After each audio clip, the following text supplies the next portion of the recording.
Optimists, they are funny people. I don't mean they're always necessarily funny. I will say they always see the glasses half full. They very rarely despair, because to keep their own sanity, they have to be aware of the things that are reasons for hope. But I will say that, if you mix in a little bit of approval, where you like people to like you, those two things, approval and optimism, typically go together for someone who's the life of a party. Will likes cracking a joke, especially if they have presentation in there too. It's funny too. I grew up where there were a few more kids movies for, like, say the late great Robin Williams, tragically passed, of course.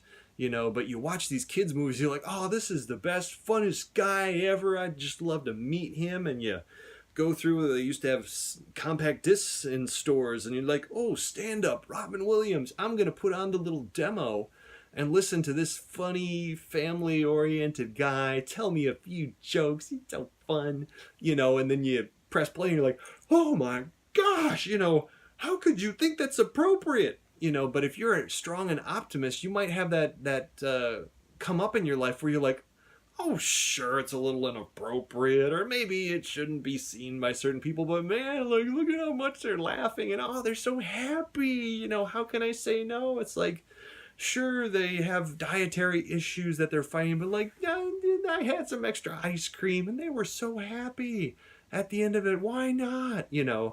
Just like with helpful people with assistance, you probably have to seek out other people to kind of stop you from getting what you want. We all have to control our fuels, but optimists, especially if they feel that the end of it is a smile or a laugh, it's almost impossible to resist. Now, of course, if the team needs a pick-me-up, you are a go-to person, because you're going to know what we should, you're not going to be the person to be like, well, we're not fired, so that's good. There's a difference between like living and not dying. If you're an optimist, you're not going to focus on the not dying stuff. You're going to be like, this is where we can live, like, you know what, we did good today, and this is, let's all pat ourselves on the back, like, yeah, this is a reason for optimism. They're able to share that with other people because they're internally just trying to survive. If you're an optimist and you're in a dark situation, you're in the fight for your life, because if it's consistently cloudy in your own perception, man, you're trying to part those clouds. You're getting any fan you can just to wave away, the obstructions to the sunshine. But of course, in normal circumstances, if there's not some dark cloud, your team can really count on you, and hopefully they challenge you to help pick up people's spirits even more than you would want to. That's where that fuel really makes the world a better place, and we're glad you're there.